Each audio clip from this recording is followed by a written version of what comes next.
Hey guys, how is everybody doing? The month, of March 2025 is now officially behind us. We are now in the fourth month of 2025.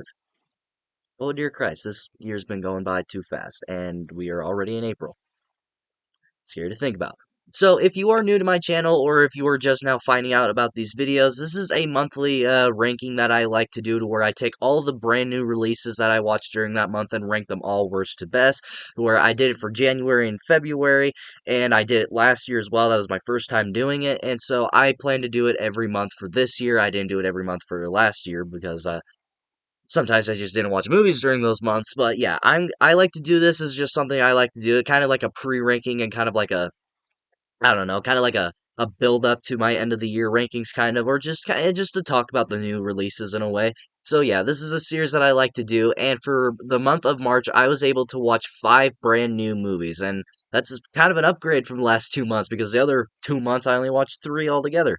But yeah, so I was able to watch 5 and I got to be honest guys, so far out of all 3 months, this has probably been the weakest. Now sure, there are a few movies on this list that I do enjoy. Mainly, there's only 3 on here that I really enjoyed. The bottom 2, which I'll talk about, I didn't really care for. But at least the other 2 months, at least the other movies were at least watchable. But some of these movies I just could not finish. Excuse me, and some of these movies I actually kind of struggled to finish as well. But yeah, this month was fine at best. But yeah, with that all out of the way, here's my ranking of all 5 March movies that I watched, ranked from worst to best. Coming in at number 5, which should not be a surprise that this is my least favorite of the month and probably one of the worst movies of the year already, and that is the live action remake of Snow White. Now, when they had announced this movie, I had no interest in it whatsoever. I really hate this trend and this gag that Disney has going to where let's just take a classic animated movie of ours from years ago, from literally almost 100 years ago, 30, 40 years ago, and let's take that movie and let's make it into a live action remake for some dumb reason. Now, to be fair, there are moments to where they've done good. I personally really enjoyed the My Little Mermaid live action remake, mainly because I'm a huge fan of that animated movie and I felt like they did good with that one. And I have some enjoyment with the Aladdin live action remake. It's not great by any means, like some people say, but I do enjoy it. I do have a little nostalgia with it, but it's not one of my favorites by all means. But I just don't care for the rest of the live action remakes. And it's very rare will I ever watch them. I hated the Lion King remake because that one was just a joke in my mind and it was an absolute abomination and absolutely disrespectful to that original animated movie, which is why I never bothered to watch the Mufasa movie. But and this movie just had so much controversies around it. The main actress who plays Snow White, she apparently said things that got her in trouble, or she did things that got her in trouble, and hold this whole controversy around her. People said they were going to boycott the movie just for that reason. I don't really remember what happened, but I do remember stuff about that. And just this movie just felt like it took forever to come out because I remember they announced it. It was I believe it was supposed to come out a little bit after the Aladdin remake, but that never happened. It was supposed to come out last year, if I'm not mistaken, but again, never happened. And it just felt like there was just no advertisement for this movie. It literally felt like Disney gave up on this movie because I saw very little advertisement. I really didn't see anybody talking about this movie, so this movie was just doomed for failure. But however, I tried to keep some faith. I tried to keep a little bit optimistic because maybe, just maybe, there was that chance that I could walk in this movie and I could be pleasantly surprised by it, and it could have ended up being one of the biggest surprises of the year. You want to guess which one happened? If I'm being honest, I never would have even went to go watch this movie if it wasn't for my sister. My sister wanted to go watch the movie with me, so I said, okay, sure. Might as well spend some quality time with my sister. The person that wanted to watch it fell asleep in the theater as I was watching it. And my mom and I, we both didn't care for the movie, and this was a very rare instance where I never do this because I truly hate doing it. I spend my money on something, or someone I'm with spends their money on this movie or whatever, and I feel and I hate doing it to where we literally just walked out. We did not finish it. I have not finished it. I probably never will finish it because just how boring it was. Okay, that's not what I wanted to do, but well, right. I was trying to do something on my watch there. But like this, I'm not a huge fan of the original Snow White animated movie. I do like it. It's enjoyable. It's a history film and everything because that is the first ever fully length animated movie. So, like, yeah, sure, I enjoy it, but it's not one of my favorite animated movies of all time, or I think it's one of the best to ever do it. And I was not offended by this remake because it didn't do justice to that original movie. I was offended by this movie just for how bland it was. From the very beginning, it is just bland. There's no excitement. It felt like the color grading was weird. I don't know if it was just my theater, but the color grading on this movie was weird. The movie looked really blurry. I don't know if there was just something wrong with the projector at my theater or if that was just the movie to where it just kind of made it hard to watch. And just like the music itself is not very good. And just everything about this movie, it's just bland and forgettable. To where even the smallest things, this movie almost cost them $300 million to make. And the gnomes, not the gnomes, the dwarves that they get in this movie, they look terrible. They seriously look like they put no effort into it. It looks like a fan made thing. This movie feels like a fan made movie. To where it's just like I'm looking at them, it's like at this point just cast real dwarves. Like I get it, you want to cast people and make them look identical to the animated movie, but if you want your movie to look good and be watchable, just cast dwarves at that point. And it's just and Gail Gadot. I am growing to not like her anymore. I liked her when she was first Wonder Woman, but the last few DCEU movies, with her performance, they were terrible performances. And in this movie, it just shows that Gail Gadot is just simply just not a very good actress. She is terrible in the role of the main villain. Literally, one of the scenes, she's doing this weird dance when she's singing, which why would they include that? I have no idea. And just her line delivery and her performance is just bland. I'm growing not to like Gail Gadot. It's a shame because I did like her when she was first casted as Wonder Woman, but after a while, I've just grown not to like her. But yeah, I did not care for Snow White whatsoever. This is easily the weakest movie I had watched during the whole month of March, and easily probably the weakest movie I have watched all of 2025. And we're only 3 months in, so this can easily get worse as we go down the line. But yeah, I really do not care for Snow White. Please save your money and do not bother to watch this. Go watch something else, or just stay home and watch the original if you're really that interested. It's really not worth your time. It's really not worth your money. And it's not a surprise to me why this movie is a bomb at the box office. Coming in at number four is kind of one of the more disappointing movies of the year for me, and that is Mickey 17. Now, this was not a movie I had a whole lot of expectations for. It's not a movie I was like really intrigued to check out. It wasn't a movie I was like, oh, I can't wait for this movie to come out because this movie was announced like 3 years ago. I'm pretty sure. I remember when this movie was announced because the guy that made Parasite, which was an Oscar winner, he was announced that he was making this movie. It had a lot of hype around it just because he was the director. I remember it was supposed to come out 2024. I believe it was supposed to come out late 2023, if I'm not mistaken. It was supposed to come out early last year. It was supposed to come out January this year. It got pushed to March for some odd reason. But this movie just felt like it kept getting pushed and pushed. It felt like Warner Brothers just didn't have a lot of faith in this movie. It felt like they kept pushing the release date. I don't know what it was, but it did get delayed because of the writers and actors strike. I'm pretty sure that's why it didn't come out early last year. But yeah, this was a movie I was just like, okay, it has a lot of advertisement around it. Every movie I've gone to see at the theater has been they played the trailer for this. They've advertised the shit out of it at my theater, but it doesn't look terrible. It looks interesting. I'll give it a shot. The concept sounds great. I love Robert Pattinson ever since his performance as the Batman. But when I went to go watch this movie, I was a little bit bummed because the concept itself is a good idea. I really love the concept. I love that idea of this movie. That is the main thing I really loved about the movie. But however, the story is very confusing and is just literally all over the place. So we're like, the first half is more kind of setting up Mickey and him being kind of creating multiples of him and why he should be why he's doing it in the first place. Like they have that cool setup and you have that cool stuff going on with that, and then it becomes this whole different movie to where it's just like he's trying to impress Mark Ruffalo's character or whatever. He's trying to figure stuff out with him, and then we find out that there's multiples of them, and then they're trying to figure that whole thing out. And then there's this subplot with Steven Yeun, who is the voice of Mark from Invincible. There's this whole subplot where he's trying to kill him because of this mobster guy they took money from to get their hamburger restaurant. Like this story is literally all over the place and goes in so many different directions. And by the end of the movie, and when it's almost done, you're like, where did this final plot come in? Where did this whole weird creature movie come in all of a sudden? Why are we trying to make peace with these mole looking things or whatever? Like, what is going on? Because this movie was literally all over the place.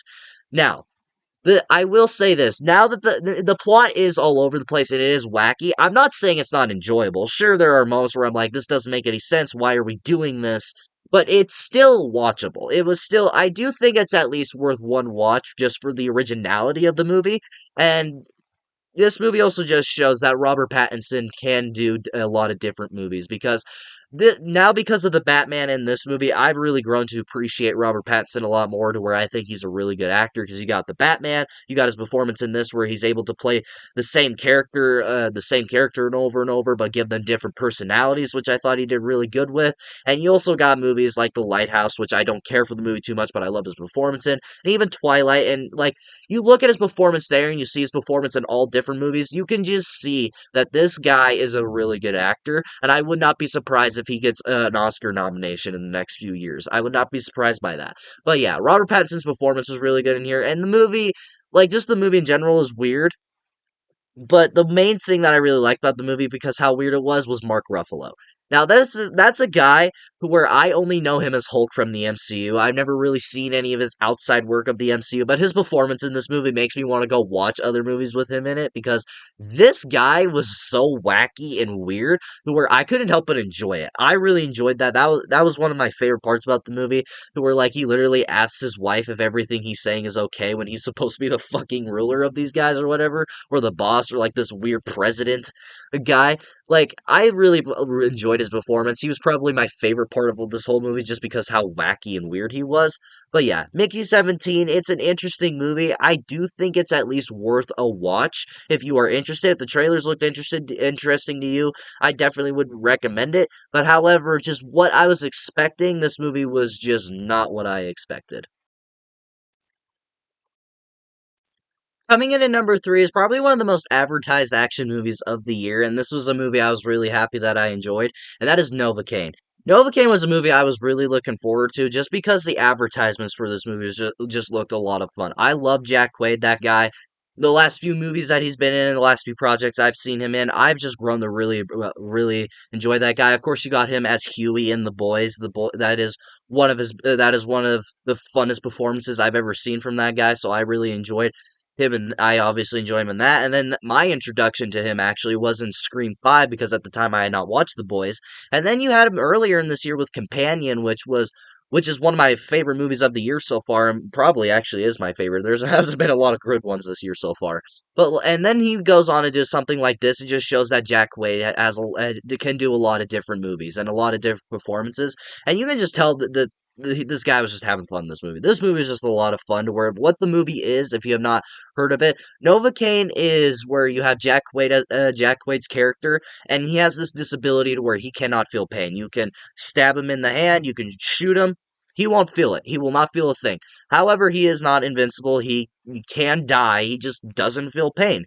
And just that concept alone, and with that John Wick like story to where he's going after people to save his girlfriend and stuff like that, it's just a fun time. It's honestly just a really fun time. The humor on point. I really enjoyed it. I thought it was gonna be a little too over the top for me, or maybe it wouldn't be okay, I guess I could say, or I just thought it wouldn't. I just really didn't think it would be funny. But honestly, the humor was great. I really enjoyed the humor. The action, it's not mind blowing by any means, but it's a lot of fun. It is a lot of fun action sequences where you can just sit there and watch it, and it's just a lot of fun. Especially the first one that we get in the kitchen, with Jack Wade's character and stuff like that. That's just a fun sequence. Like this movie is just a lot of fun. If you are just looking to go to the theater and just have a fun Friday night with friends, maybe, and just watch a fun action movie, Novocaine is definitely for you because I really enjoyed the movie. I'm glad I enjoyed it as much as I did. And the way the movie ends, it could possibly set up a sequel. I would not be surprised if we got a sequel. However, it didn't do great its opening weekend, and I don't think it made its money back if I'm being honest.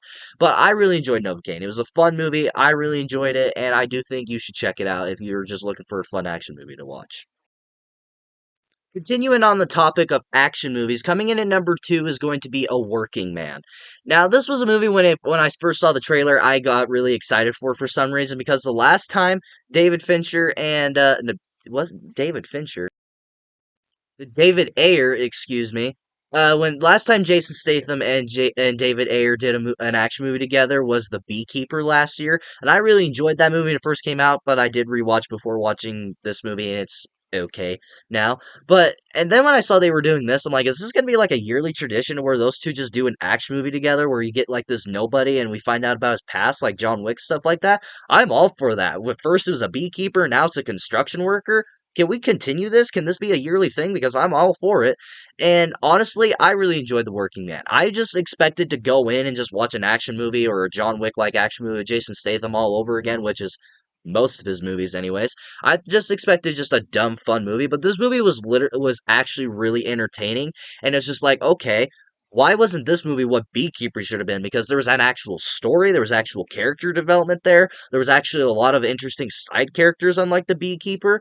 Like, there was so many moments here where I'm like, this is way better than Beekeeper. Like, this is really enjoyable. I'm really enjoying this. Jason Statham is badass as always. The action is awesome. I really enjoyed The Working Man, where I really enjoyed the story we went on to where he's hunting down human traffickers because they kidnapped this girl that he works with, and he promised to always have her back. Like, this movie was just a lot of fun. I really enjoyed it. It was just a fun action movie. Jason Statham action movies are always usually entertaining, unless your name is Expendables 4. I'm still not over it. Still not over it. But yeah, I really enjoyed A Working Man. I did not expect to enjoy it as much as I did. I did not expect to have as much of a good time as I did. But yeah, I really enjoyed that. And if this is a yearly tradition David Ayer and Jason Statham do, I'm all for it, and I'm not against it because Beekeeper is entertaining but still flawed. Working Man, it was just a really fun action movie and a pretty good journey that we went on with Jason Statham. If David Ayer and Jason Statham do it again, I'm all for it, and I would not argue with it because it would be cool to see something else. Maybe a lawyer, a scientist, or a teacher. I would like to see a teacher. Coming in at number one, and this is this is actually kind of surprising that this is my number one, and actually one of the biggest surprises of the year for me, and that is Death of a Unicorn. This was a movie I had no idea what it was. I did hear about the movie. I did hear people talk about it. I do remember when it was first announced and stuff like that. Like, I had heard about this movie when it was first coming out. I did not watch a trailer. I stayed away from all advertisements. All I saw was the poster. I saw Paul Rudd and Jenna Ortega were in it. And I was just like, okay, a horror movie to where they apparently accidentally hit a unicorn, and Paul Rudd and Jenna Ortega are in it, and it's a horror comedy. That just sounds like fun to me. But at the same time, I was just like, I don't know what to expect from this. I have not seen an advertisement. I heard that it received mixed reviews at South by Southwest this year at the little movie convention thing where they give like early screenings to movies that have yet to come out, and this was one of them. So I was like, okay, I don't know what to expect from this movie, but I'm gonna go in with an open mind. I went with my mom to go watch this movie because to make up for Snow White, and I was sitting there and I was watching like this is really entertaining to where this movie is just a lot of fun, and like it has like these weird. And when you think of like a unicorn horror movie, never would I have thought Jurassic Park because there's a lot of Jurassic Park scenes in here and even like alien moments and stuff like that. Like this movie's just fun and Paul Rudd's and Jenna Ortega's on-screen chemistry is actually really good where I want to see those two make a movie again because their chemistry was really good and kind of what I thought with Novocaine. I thought the comedy would not be for me. I thought it would be pushed too far or maybe it just wouldn't be for me. But no, this movie was actually funny. You get the one guy that played that gold guy in Guardians of the Galaxy 3. I forget his name. Like he's the guy that's covered in gold and stuff like that. Like you get him in here and he's hilarious. Like there's moments where he's like they took like the horn off the unicorn and they're like sawing it and getting like dust off of it and he starts snorting it and it makes him like really smart. Like that shit was hilarious to me. Like I really enjoyed a Death of a Unicorn. Like it was like a lot of fun. It was really stupid, but I'm glad it didn't take itself seriously because when a movie it's about a killer unicorn, what do you expect? Like I really enjoyed Death of a Unicorn. I did not expect to. I did not expect to enjoy it as much as I did, and it was one of the bigger surprises of the year, and it is my number one of March 2025. Let me know what movies you guys watched during the month of during the month of March of 2025, and let me know how you would rank all of those movies from worst to best. What was your favorite movie of March? What was your least favorite movie of March? Let me know in the comments below, and we shall talk about it. And if you like this video, like it. If you love it, subscribe with the bell notifications so you will get notified for all my latest videos. And of course, until my next video, I'll see you all next time.